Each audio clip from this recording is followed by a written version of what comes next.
Gente amiga, gente amiga, bom dia. Que Deus os abençoe. Pastor Wilde, obrigado, meu irmão, meu amigo, sempre pastor. Foi muito bom caminhar. Foi muito bom, não, é bom caminhar com vocês, porque a nossa parceria não acabou, nós andamos juntos em projetos missionários, vocês não sabem, mas toda hora eu estou aqui tomando café com o pastor Wilde, e é porque vocês não estão aqui no cotidiano, mas às vezes eu venho de lá do Curuçá, a gente toma café, conversa, ou ele vai lá, e tem sido uma parceria muito importante. Eu quero dizer da minha alegria, eu estou muito feliz de estar aqui, em poder retornar depois de algum tempo, e a minha alegria, creio, também se estende à minha esposa Milena, ao Eliel, que está ali no fundo, à dona Neuza, minha sogra, e nós sabemos que temos aqui não apenas uma igreja parceira, mas uma segunda casa de fato. Que Deus os abençoe ricamente. Eu quero, em nome de Jesus, abrir as Escrituras com vocês e comemorar por mais um ano desta igreja, que Deus dê muitos e muitos e muitos e muitos anos de vida a esta comunidade de fé.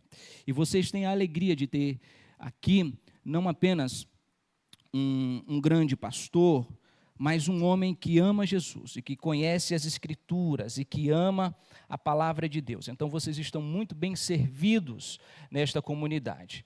E eu quero parabenizá-los, porque Deus graciosamente concedeu a esta igreja um pastor amigo, querido, que é o pastor Wilde, a Toninha, que é uma pessoa com quem eu tenho muito carinho. Eu estava com saudade do abraço da Toninha, porque, não é?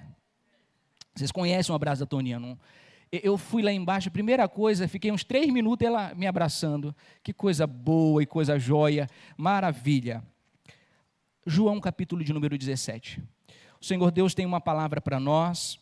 Eu vou ler as Escrituras, naturalmente não lerei o texto inteiro por conta do nosso tempo, mas eu quero agradecer ao Senhor por mais um ano desta comunidade.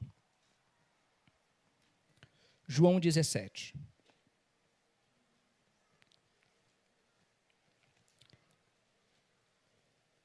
Depois de dizer isso, Jesus olhou para o céu e orou: Pai, chegou a hora. Glorifica o teu Filho, para que o teu Filho te glorifique. Pois lhe deste autoridade sobre toda a humanidade, para que conceda a vida eterna a todos os que lhe deste. Esta é a vida eterna, que te conheçam o único Deus verdadeiro, e a Jesus Cristo a quem enviaste. E eu te glorifiquei na terra, completando a obra que me deste para fazer. E agora, Pai, glorifica-me junto a ti, com a glória que eu tinha contigo antes que o mundo existisse. Curve sua cabeça e feche os seus olhos. Eu quero mais uma vez pedir para que o Espírito Santo nos ilumine e abra a porta da palavra. Eis aqui, Senhor, a tua igreja, o teu povo a quem tu comprastes. A minha oração é que a tua palavra vá e produza o fruto para o qual ela está sendo enviada. Que todo e qualquer tipo de pensamento, ó Deus, possa ser levado cativo a Cristo e somente a Ele. Que as nossas percepções, o nosso olhar, a nossa mente, os nossos ouvidos, a nossa alma, o nosso coração, tudo que é em nós, se movimente em direção a ela, a tua palavra, e que possamos humildemente aprender e sermos ministrados por ela, no nome de Cristo Jesus. Amém. Talvez aqui nós tenhamos a oração mais importante e significativa de toda a Escritura, porque ela acontece entre a ceia do Senhor e o Getsêmani.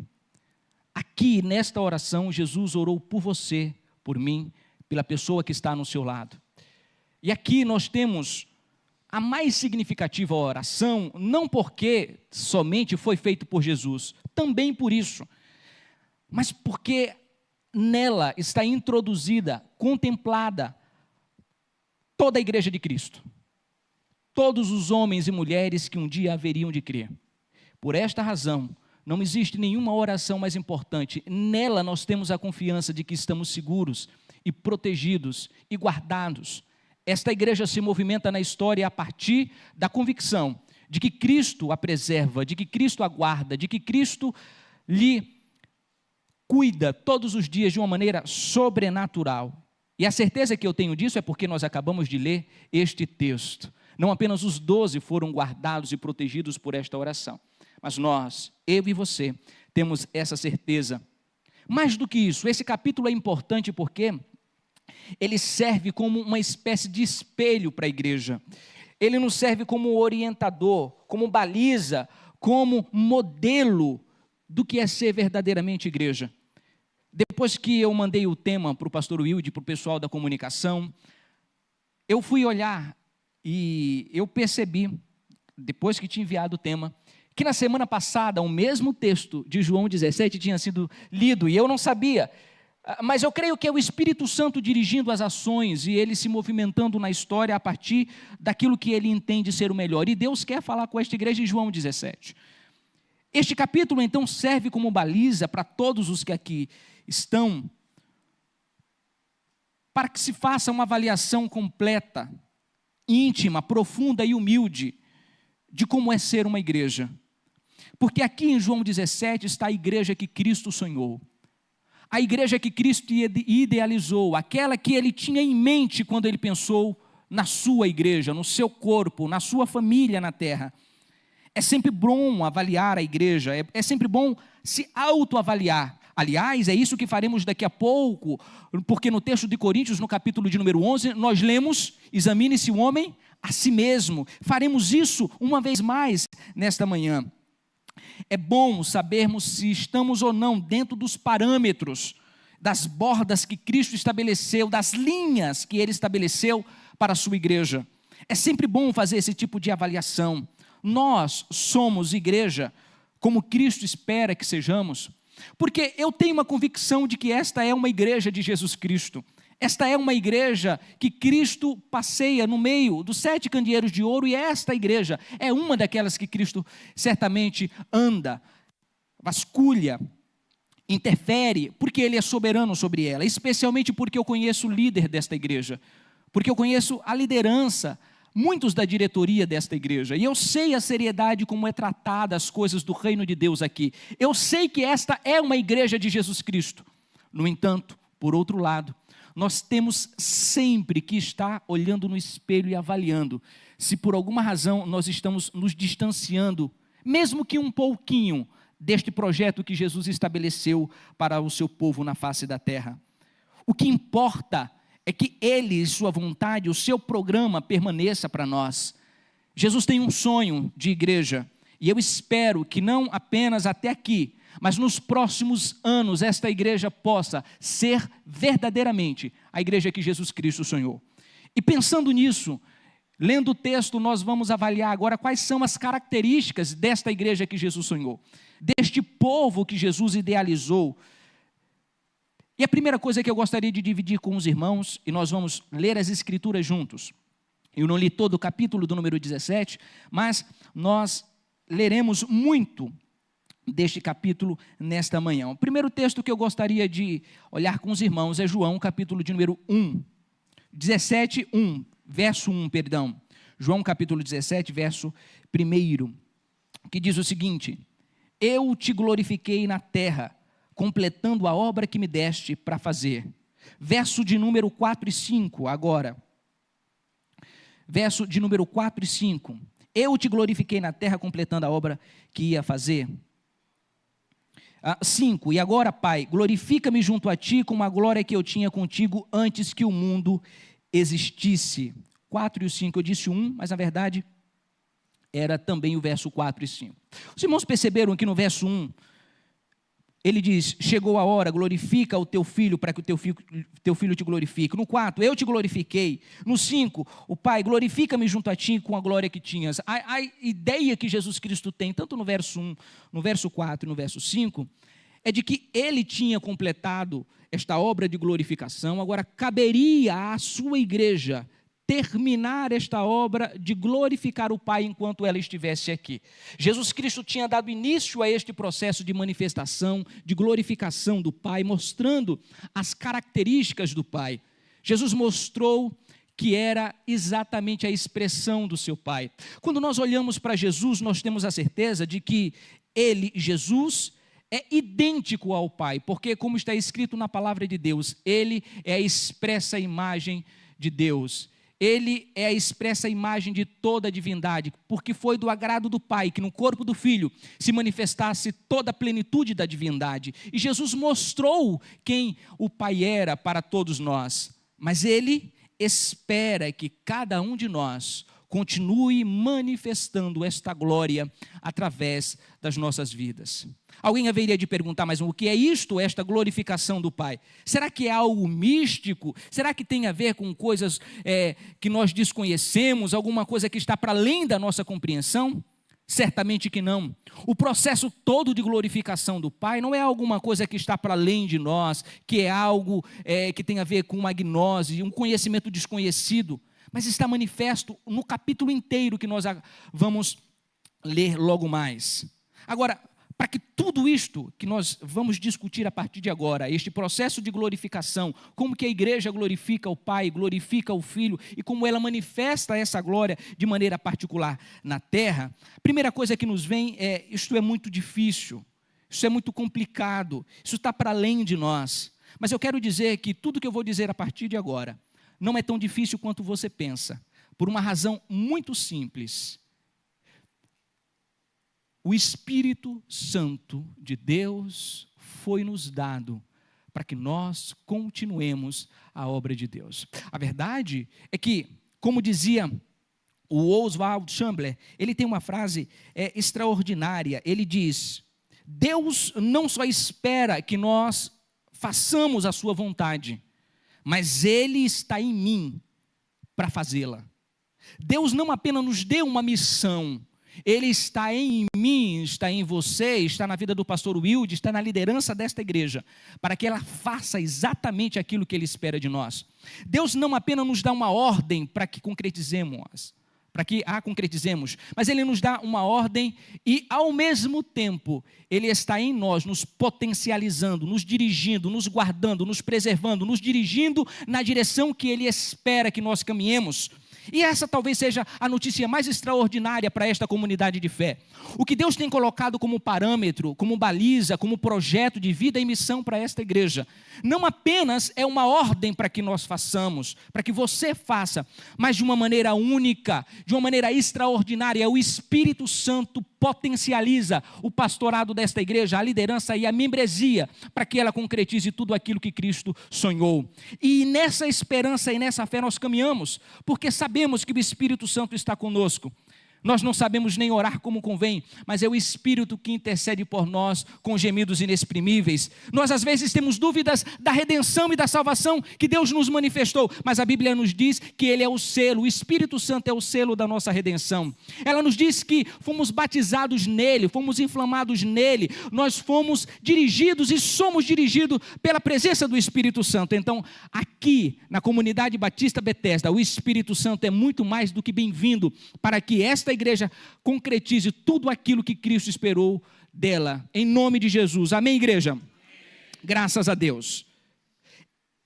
Deus não só espera que nós façamos a sua vontade, Ele está em nós para que concretizemos.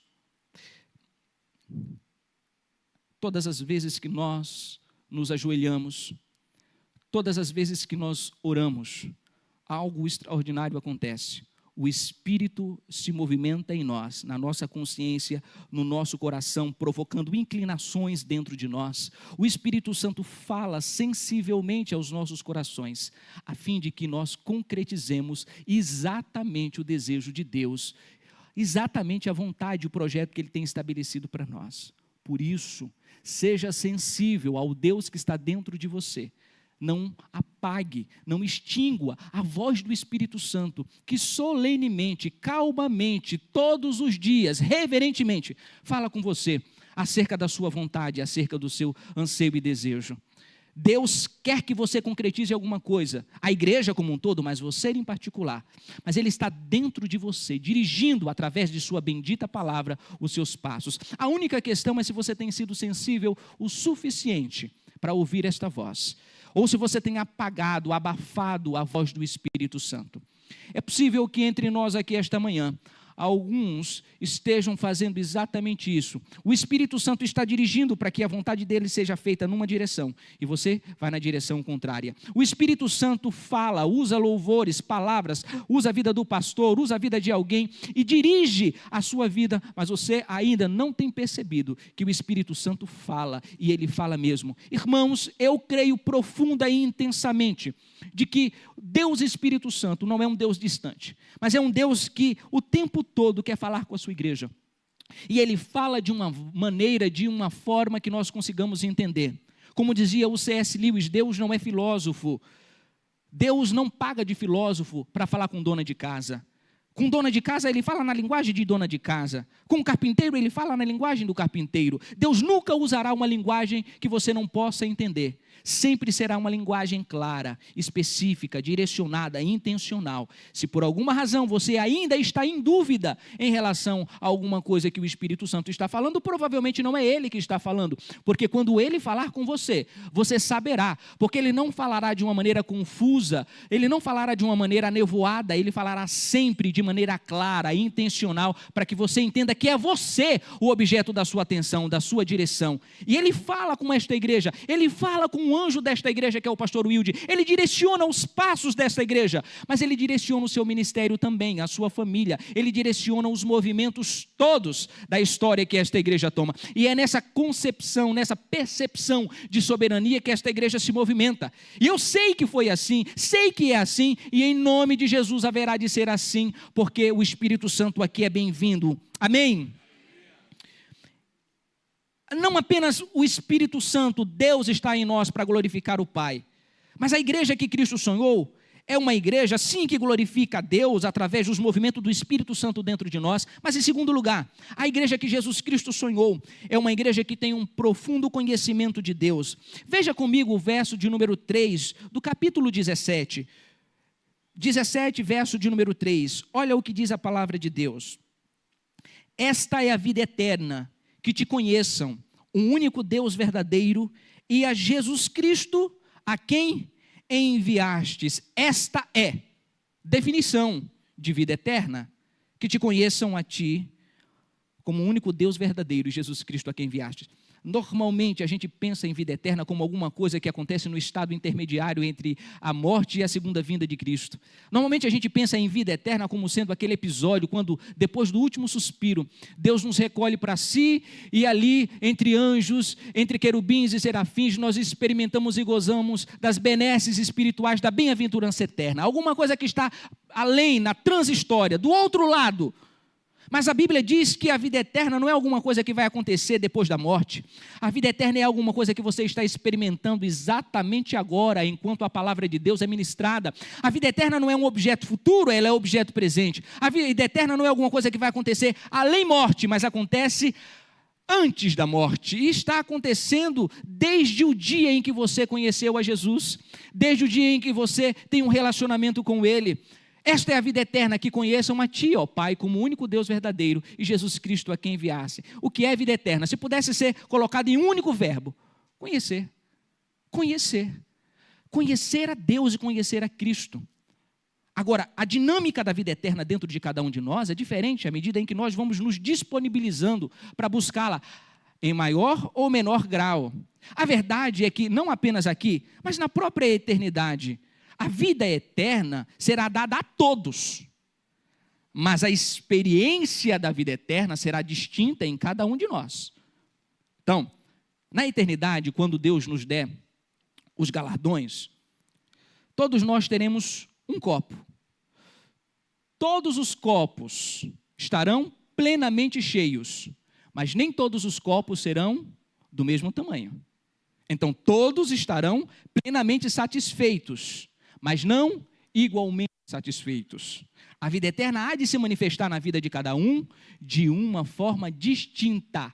Assim como aqui na terra, todos os que conhecem Jesus têm a vida eterna, porque têm relação com Ele, porque o conhecem, porque o amam, porque todos os dias falam com Ele e buscam conhecer a sua vontade. No entanto, embora tenham a vida eterna, esta vida eterna não é manifesta na mesma proporção e na mesma intensidade para todos.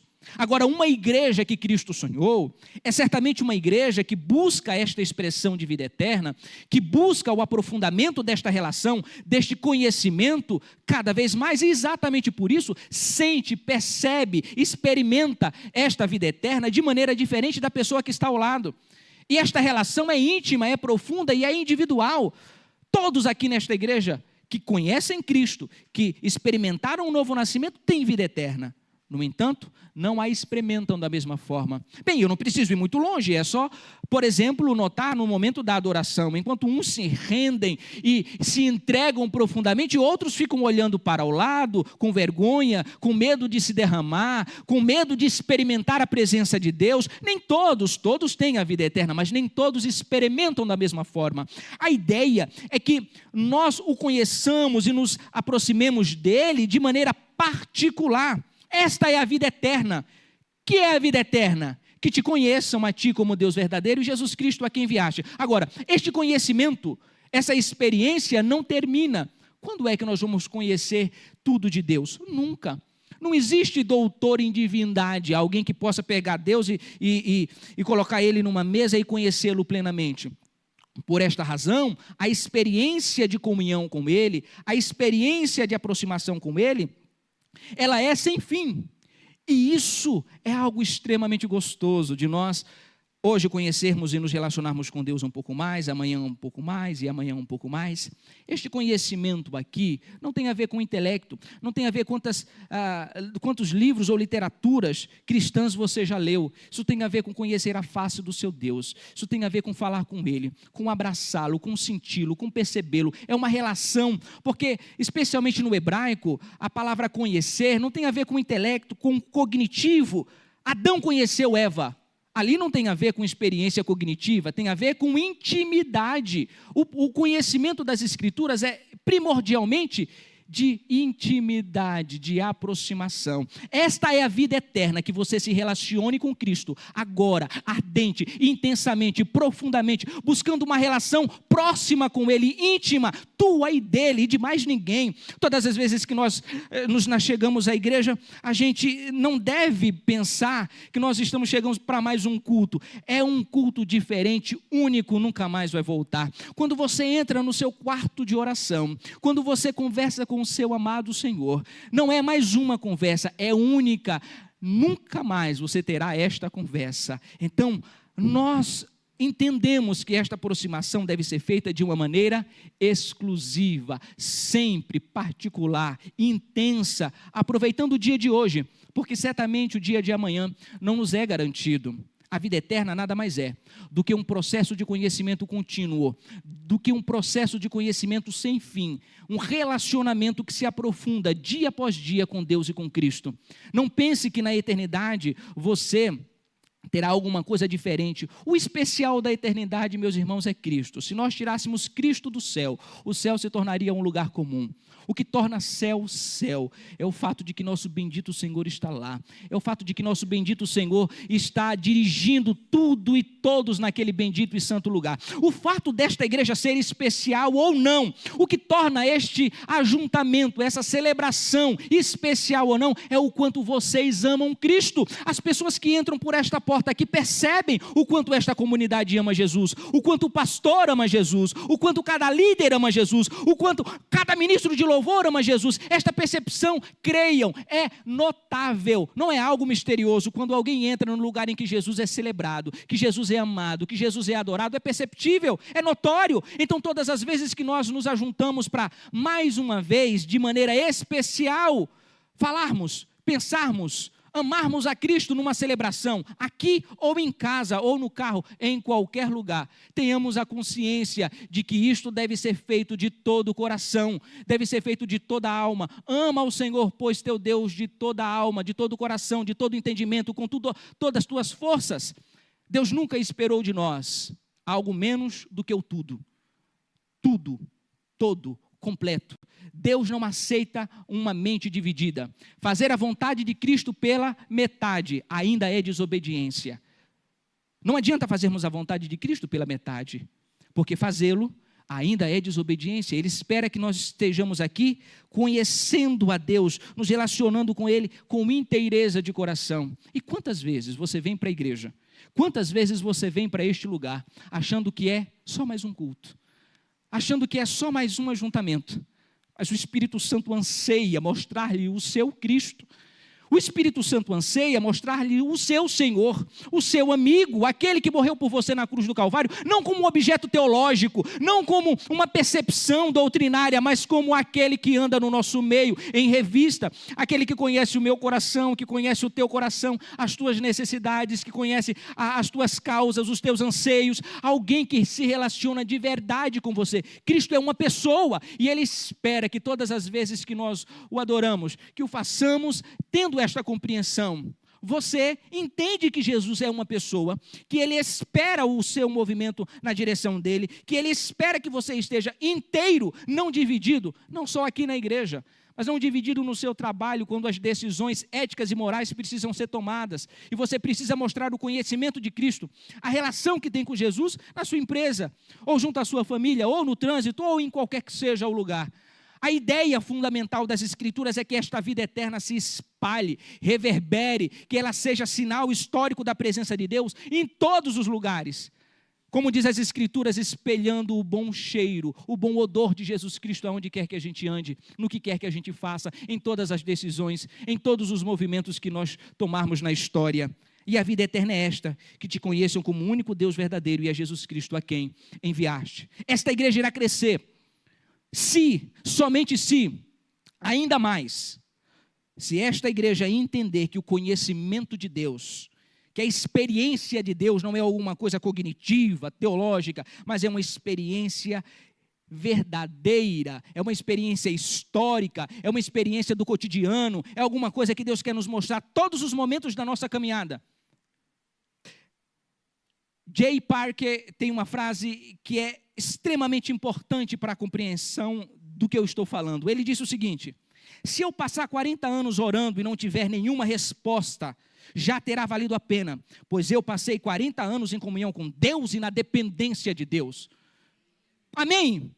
Se simplesmente nós orarmos 40 anos e Deus não respondeu o que a gente queria, pois então você não perdeu 40 anos, você ganhou 40 anos, porque foram 40 anos junto à face do teu Senhor, tendo a interferência, a fala, a presença, a comunhão dEle, e isto tem valido a pena. Talvez você entrou aqui perguntando por que Deus ainda não respondeu a sua oração, porque Ele ainda não lhe colocou na direção que você esperava. Talvez o que Ele queira seja exatamente isso, lhe prender junto a Ele, não respondendo do jeito que você quer, porque Ele sabe que talvez respondendo você o deixe, você o abandone, você vai embora, mas enquanto Ele não responde da forma que você quer, Ele ainda permanece tendo influência sobre você, guardando seus passos, dirigindo a sua mente, tendo influência sobre teu espírito, e você está lá ajoelhado, orando, pedindo pela conversão do teu marido, do teu filho, daqueles a quem você ama, pedindo por alguma causa que eu não sei qual é, mas de uma coisa eu sei, não importa quanto tempo você esteja pedindo que Ele responda, se Ele não responder do jeito que você espera, ainda assim terá valido a pena todos os momentos. Por quê? Porque Ele se mostrou presente, Ele teve comunhão com você e você com Ele, e você se tornou dependente das suas ações, dos seus projetos e da sua providência. Esta é a confiança que nós temos na caminhada. Diga amém. David Livingstone, o grande missionário, dizia: Deus envia-me para qualquer lugar, desde que vás comigo. Coloca-me qualquer carga sobre mim, desde que me carregues. Desata todos os laços do meu coração, menos os laços que me prendem ao teu coração. Este é o conhecimento da vida eterna, andar com Jesus, mesmo quando o peso está grande, mesmo quando as lutas, as angústias, os problemas estão se avolumando, Ele ainda permanece com o seu povo, Ele ainda continua conhecendo e sendo conhecido do seu povo. Que igreja que Cristo sonhou em terceiro lugar? É uma igreja que guarda a palavra de Deus. É uma igreja que caminha com Deus e com a sua bendita palavra. No verso de número 6, veja o que está escrito. Verso de número 6. Manifestei o teu nome aos homens que do mundo me deste. Eram teus, e tu me destes. E guardaram a tua palavra. Qual é a igreja que Cristo sonhou? É uma igreja que ama a sua palavra. Quer ouvir a voz de Deus? Leia a Bíblia. Quer ouvir a voz de Deus em voz audível? Leia a Bíblia em voz alta. Quer ouvir a voz de Deus? Leia a Bíblia. Quer ouvir a voz de Deus assim de uma maneira audível, igual você está me ouvindo aqui? Leia a Bíblia em voz alta. É Deus falando da mesma forma. Você quer que Deus fale numa nuvem e Deus está aqui falando nas Escrituras. Quer ouvir a voz de Deus mesmo? Em voz audível assim, Ele falando com você? Então, imposte a voz e leia a Bíblia. É Deus falando em voz audível com você. Não existe nada que Deus gostaria de falar com você que já não esteja aqui de maneira clara, revelada nas Escrituras, em questões éticas, morais, em orientações para a sua vida. A Bíblia nos é suficiente. Eu tenho certeza de que esta igreja ama as Escrituras, de que esta igreja ama a palavra de Deus, de que esta igreja ama tudo que concerne a palavra do Senhor. Em terceiro lugar, ame a palavra de Deus. Esta palavra que nós ouvimos e que nós experimentamos. Eu gosto sempre de usar aquela ilustração para falar sobre esta importância de que nós somos atingidos por esta palavra, agora a gente tem que entregar esta palavra a outros. A ilustração é a seguinte, diz que um homem estava no meio do deserto, absolutamente desprovido de qualquer recurso, e ele estava com sede, muita sede. De repente ele vê ao longe uma cabana velha, e esta cabana tinha ali uma bomba d'água enferrujada, e ele se aproxima e ele vê uma garrafa de água, e ao lado dessa garrafa estava escrito: você pode beber essa garrafa de água, ou você pode pegá-la e jogar dentro do poço, e depois movimentar para que saia a água. A escolha é sua. Você pode beber apenas este litro de água e seguir tua jornada. Ou você pode colocar a água aí dentro, fazer toda a utilização que você quiser ilimitadamente, e depois encher a garrafa d'água e deixar para outra pessoa e seguir a tua jornada. Ele, depois de muito pensar, eu tomo essa água que já resolveria o meu problema, mas aí eu não lavaria o rosto, eu não tomaria um banho refrescante, e mais, eu não deixaria água para o próximo viajante. Depois de algum tempo ele decide então pegar a bomba de água. Ele decide colocar a água ali dentro, de tal modo que forçando, o barulho do ferro com ferro, não saía absolutamente nada. Depois de uns 5 minutos bombeando, ele tinha colocado a água lá dentro, começou a jorrar água, e então ele bebeu toda a água que queria, e depois encheu a garrafa e deixou ali uma mensagem escrita, porque tinha uma caneta do lado da folha, na margem de trás. Ele escreveu: podem confiar no que está escrito nesta carta. Coloquem a água sem medo, vai jorrar água. Eu experimentei a água e posso testemunhar a vocês com confiança, façam o mesmo. O que aconteceu com cada um de nós quando um dia nós lemos as Escrituras? A palavra de Deus. Nós nos embeberamos desta água, nós matamos a nossa sede e nós experimentamos que o que está aqui é verdade.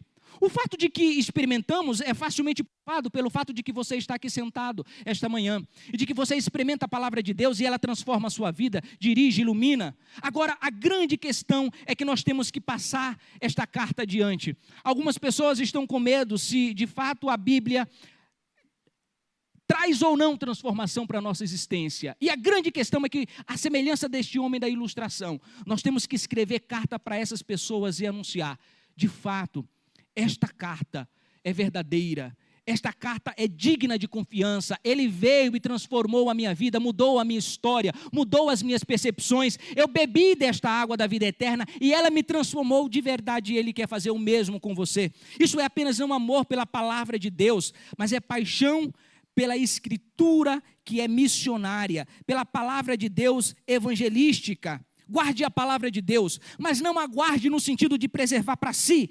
Guarde no sentido de cumprir a sua ordem, a sua ordenança, que é anunciar a Cristo a todos os povos, línguas e nações. Ame a Bíblia, ame a Escritura, não aceite nada mais do que o que está na Bíblia, mas também nada menos. tudo que esta palavra tem é capaz de mudar e de transformar a sua vida. Por isso, o Senhor Jesus nos diz que a igreja que Ele sonhou é a igreja que preserva a Escritura. E graças a Deus eu sei que aqui nós temos um homem que ama a Bíblia e que fala e ensina somente o que a Escritura anuncia. Faça você o mesmo em nome de Jesus. Em quarto lugar, a Escritura nos diz que esta igreja que Cristo sonhou é a igreja da unidade. Da unidade. Verso de número 21. Para que todos sejam um, como tu, ó Pai, o és em mim e eu em ti. Que também eles sejam um em nós, para que o mundo creia que tu me enviastes. Jesus ora pela unidade da igreja. Irmãos, há pessoas que brigam na igreja por pouca coisa. Há pessoas que lutam por questões mínimas, por questões insignificantes, que brigam por causa da cor da camiseta, do trabalho de não sei das quantas, que brigam porque a escala foi mudada. Pelo amor de Deus, nós temos coisas mais importantes para fazer. O mundo jaz no maligno, há um mundo inteiro para ser ganho para Cristo, e nós nos ocupamos em dissensões ridículas dentro do corpo de Jesus. Ele espera a unidade completa e total.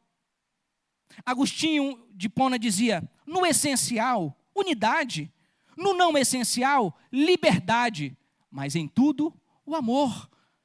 O amor deve ser preservado, deve ser trilhado, deve ser manifesto e guardado no coração de cada um de nós. Irmãos, se nós cumpríssemos o mínimo que a Bíblia nos manda, certamente haveriam menos brigas e dissensões no corpo de Jesus. O grande ponto é que nós não queremos a unidade do corpo de Cristo, nós queremos a unidade da nossa fala, nós queremos ter a última palavra, nós queremos ser donos da razão.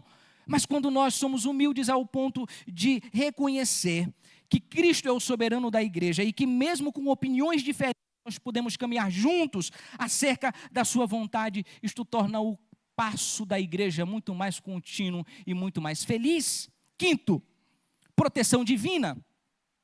Verso de número 11.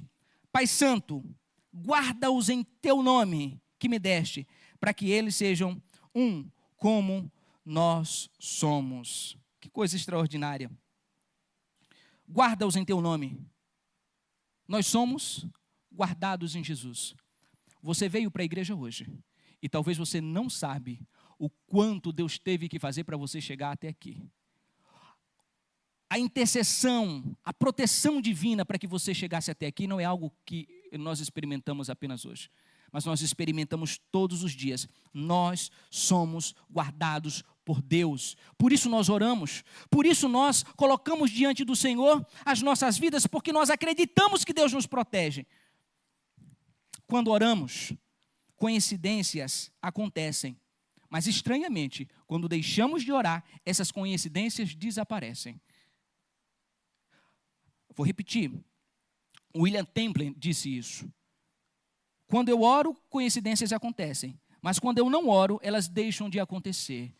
Você crê que Deus protege, você crê que Deus guarda, crê que Deus escuta a sua oração, então continue orando, porque coincidências vão acontecer à torta e à direita. São coincidências, mas deixe de orar e logo você verá que essas pseudos coincidências deixarão de acontecer. Guarda-os em teu nome. Ó cristão, continua orando pelo teu filho. Coincidências vão acontecer quando ele sair de casa. Ó mulher, continua orando pelo teu esposo. Coincidências vão acontecer quando ele sair de casa. Mas deixes de orar e logo perceberás que estas coincidências deixarão de acontecer. Guarda-os em teu nome, ó Pai. E nós sabemos e confiamos que Ele nos guarda. Por isso nós oramos. Por isso nós lhe confiamos a nossa vida e a vida daqueles a quem nós amamos. Somos guardados por Deus. Esta igreja é guardada por Deus. Qual outra indicação que nós temos da igreja que Cristo sonhou? Ela é santa. Ela é santificada pela verdade. Verso 17. Diz assim: santifica-os na verdade, a tua palavra é a verdade. Perguntaram para A.W. Tozer certa vez o que era mais importante, orar ou ler a Bíblia. Ele respondeu: o que é mais importante para um pássaro, a asa direita ou a asa esquerda? As duas coisas são importantes, sem ela não voa. O cristão não sai do lugar. É preciso ter uma vida de devoção, pautado na palavra, de orientação. Tu és um pássaro, tu precisas de oração, tu precisas das escrituras. Tu precisas da comunidade de fé para que essas duas coisas possam acontecer de maneira potencializada. Podes fazer isso no teu lar? Certamente que podes. Mas na igreja, junto do corpo de Cristo, na comunidade, isso se potencializa. Sétimo, qual é a igreja que Jesus Cristo sonhou? É uma igreja alegre, festiva, é uma igreja pujante, é uma igreja que se alegra com a presença de Deus, que sorri, que abraça, que está contente todos os dias. Veja o que diz no verso de número 13, do capítulo 17. Mas agora vou para ti, e digo isto no mundo, para que tenham a minha alegria completa em si mesmo. Meu irmão, minha irmã, você já passou por aqueles irmãos assim no corredor da igreja? Que dá medo. Dá medo? Você olha assim e fala, meu Deus, deve ter brigado com uns 10. Nunca sorri, não sabe dar um abraço, não sabe ter um momento de fraternidade, de comunhão. O povo de Deus é alegre. Quando Jesus subiu ao céu, ele disse, vou dar alegria ao coração de vocês, vou dar contentamento à vida de vocês. Vocês serão um povo que vão celebrar, que vão estar alegres, contentes na minha presença. O povo de Deus é alegre, o povo de Deus vai em festa, o povo de Deus come bolo. Aliás, semana que tem um pedaço de bolo, o pastor Wilde guarda um pedaço para mim. Eu sei que vocês aqui gostam de fazer festa, mas o povo de Deus é alegre. Em nome de Jesus, dá um sorriso, meu irmão. Olha para a pessoa que está do seu lado assim, dá um sorriso, pelo amor de Deus. Deixo a minha alegria, disse o Senhor Jesus. Deixo a minha alegria. Oitavo, eu já estou finalizando. Só mais 17 pontos. Oitavo, a missão de Deus no mundo. A igreja que Jesus Cristo sonhou é uma igreja que está em missão, em missão. Verso de número 18, veja aí no capítulo 17, verso 18. Assim como tu me enviaste ao mundo, também eu os enviarei ao mundo. A igreja foi enviada ao mundo. É possível orar, venha o teu reino, sem nunca dizer, envia-me a mim? É possível, porque muitos fazem isso. Dizem, venha o teu reino, mas nunca completam a frase dizendo, envia-me a mim. Há muitos dentro da igreja que querem ser servidos, mas não estão dispostos a se movimentar e mover um único dedo para que a obra de Cristo seja feita.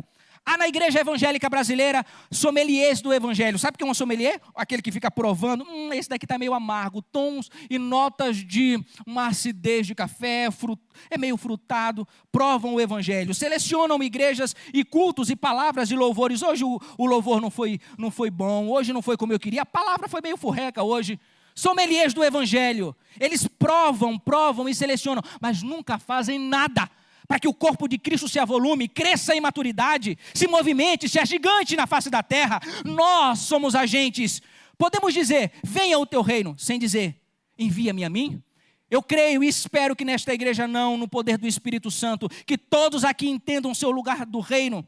Há muitos que oram assim, Senhor, ajuda meu amigo a conhecer-te. Pare de orar isso e ore, Senhor, me ajuda a aproveitar melhor as oportunidades para falar do teu amor. Deus precisa somente te ajudar a perceber as oportunidades, os momentos Ele tem criado. Ele te deu vida, fôlego, inteligência para criar estes momentos de evangelismo. Não espere os momentos chegar, crie estes momentos. Produza no poder do Espírito Santo. Você é inteligente, crie as oportunidades para evangelismo.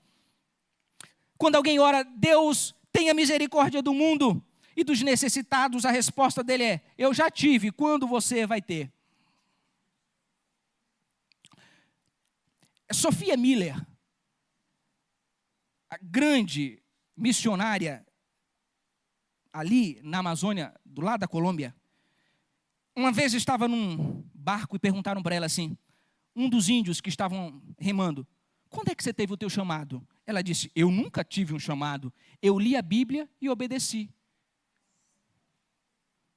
A gente esperando um chamado missionário na igreja. A gente esperando que Deus produza alguma coisa extraordinária. Ele já produziu, e de por todo mundo pregai o evangelho a toda criatura. Ele já fez.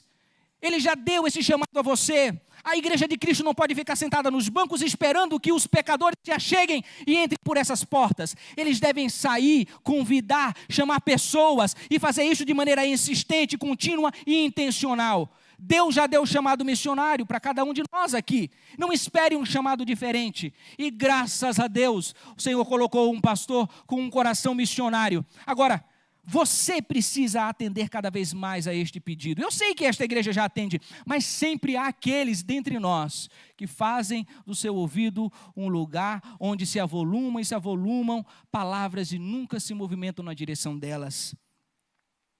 Ah, meu irmão, Deus usa aquele que se concentra muito mais em suas disponibilidades do que nas suas habilidades. Você está esperando que Deus lhe dê uma habilidade, enquanto Ele já tem lhe dado.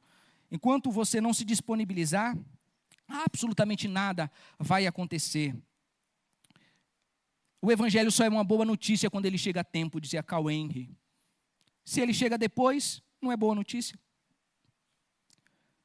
Eu sempre costumo dizer esta frase do George Peters, porque ela é verdadeira. O mundo está muito mais preparado para receber o evangelho do que os cristãos para propagá-lo. O mundo está muito mais aberto para ouvir o evangelho do que os crentes estão dispostos em abrir a sua boca. Eles querem, eles anseiam, mas nós, infelizmente, não estamos dando o que eles anseiam e o que eles precisam. O mundo está muito mais aberto ao evangelho do que nós estamos dispostos a falar e admitir. 9, o amor de Deus, no verso 23. E neles, eu neles e tu em mim, para que eles sejam perfeitos em unidade, e para que o mundo conheça que tu me enviastes, e o que tens, e que os tenha amado, e eles como me têm amado a mim. O amor de Deus que se revela em Cristo, e depois se revela em nós, e vai se mostrando a todos, é a forma como Deus vai conquistando vida e almas. Agora, muitos de nós esperamos que as pessoas se acheguem na igreja, e entrem por aqui, e Deus manda, misericordiosamente. Todavia, eu e você somos agentes que chamam estas pessoas através do amor que mostramos ao mundo. Dwight Lyman Moody, D.L. Moody, disse que de cada 100 homens, um vai ler a Bíblia, os outros 99 vão ler a vida do cristão. De cada 100 homens, um só lê a Bíblia. Os outros 99 estão lendo o amor de Deus em você, o evangelho de Deus em você, a presença de Deus em você. E Ele espera que esta comunidade, que cada membro, mostre este amor. 10º, a oposição ao mundo. Verso de número 14 do capítulo 17. O que está escrito aí, ó. Eu lhes dei a tua palavra e o mundo os odiou. A comunidade de fé, esta igreja, a comunidade batista Betesda, ou Betesda Batista, nem sei mais o nome agora, mudou, não foi? Estou confuso, faz tempo que eu não venho aqui. Betesda Batista, é que no meu tempo era comunidade Batista Betesda. Esta igreja, este povo, se fizer bem o seu trabalho, vai ser tanto amado como odiado. Mas não odiado porque deixou de pagar o vizinho, não odiado porque bateu na esposa, mas odiado porque ama Jesus. Porque ama Jesus. E a gente já começa a ver os movimentos históricos no mundo inteiro. Eu não preciso falar muito, mas os irmãos devem ter acompanhado o que aconteceu nas Olimpíadas de Paris, e há um movimento no mundo inteiro tentando impedir o povo de Deus de falar de Jesus. Há um ódio dentro do coração dos ímpios acerca do Cristo, acerca da palavra de Deus, do testemunho do Evangelho. Mas isso haverá de acontecer porque Jesus Cristo disse que o mundo os odiou. Vai odiar esta igreja, vai odiar o Evangelho. Não adianta a gente querer trazer gregos e troianos. Haverá sempre um grupo de insatisfeitos, rebeldes, distantes do Evangelho, e que farão questão de que este Evangelho não chegue nas outras pessoas. Assim haverá de ser, esta igreja haverá de testemunhar a bondade, o carinho da sociedade, como em Atos dos Apóstolos, mas ao mesmo tempo o ódio de muitos que não querem conhecer a Jesus. Penúltimo lugar, esta igreja é uma igreja que se engaja na história. Verso de número 15. Não peço que os tires do mundo, mas que os livre do mal. Deus não vai nos tirar do mundo, mas Ele certamente vai nos dar percepções históricas para que nós nos movimentemos. Esta igreja haverá de ser a igreja que Cristo sonhou. À medida que perceber a necessidade da comunidade, aqui ao lado, atrás, adiante, em Santo André, no estado de São Paulo, no Brasil, na América Latina e no mundo, não tire eles do mundo, Pai. Por quê? Porque Jesus tem um lugar para cada um de nós dentro da sociedade. Infiltrados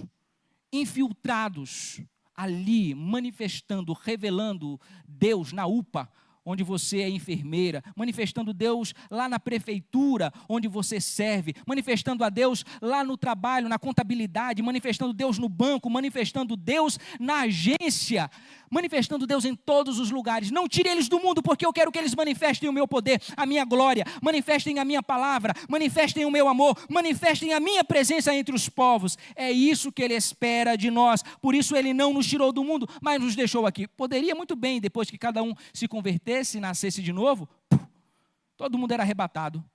Por que não tirou? Porque Ele quer que você manifeste a sua palavra. Por fim, em último lugar, uma igreja que Cristo sonhou, e a Betesda é uma igreja que se sabe peregrina. Verso de número 14. E eu termino. Eles não são do mundo, assim como eu não sou do mundo. Nós não somos daqui. A gente sabe que o nosso lugar não é aqui. Nós estamos manifestando a glória de Deus porque sabemos que precisamos ser agentes históricos, sinais históricos do reino de Deus, agentes de transformação. Todavia, sabemos que aqui não é o nosso lugar. Cito novamente Moody, e ele diz: uma vida apenas, logo tudo passará. Apenas o que for feito para Cristo, no poder de Cristo, há de permanecer para todo sempre.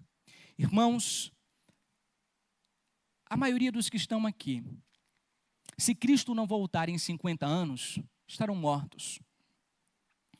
E isto não é algo que eu desejo, mas é estatística. Todos nós estamos caminhando para a eternidade. A grande proposta do Evangelho é que no tempo que você esteja aqui, você saiba que o seu tempo vai terminar. Saiba que há um tempo determinado para todas as coisas. É interessante, no livro de Jó, no capítulo 14, no verso de número 5, é dito o seguinte, e eu gosto desse texto especialmente para ler nos velórios.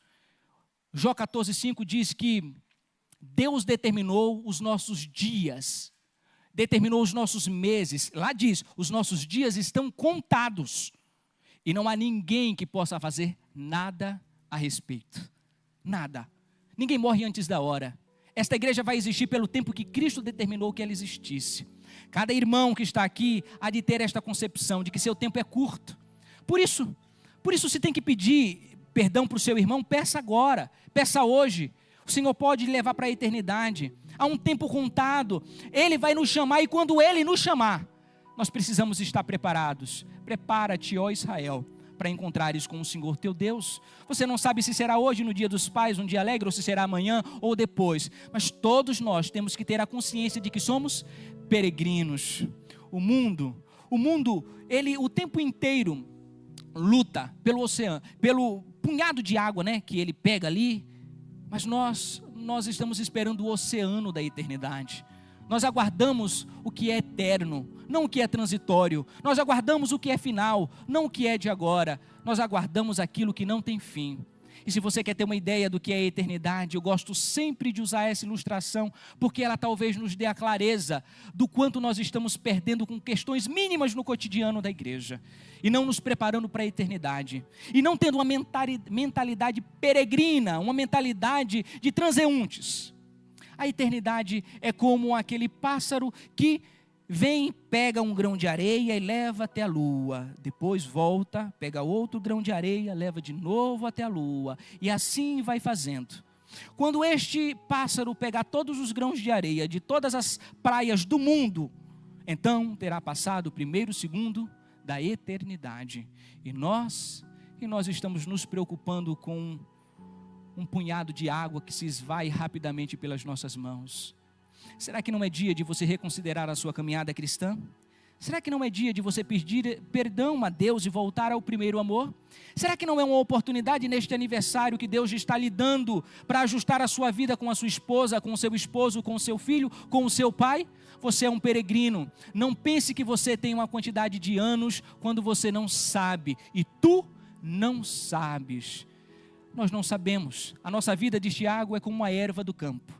Ah, irmão, que Deus possa me dar esta mentalidade, que Deus possa lhe dar esta mentalidade de que nós estamos terminando nossa jornada. Não sabemos quando isso vai acontecer, mas quando acontecer, que seja uma jornada encerrada, bem feita, como a de Paulo. Combati o bom combate, guardei a carreira, guardei a fé. Acabei a carreira, guardei a fé. Curve a sua cabeça.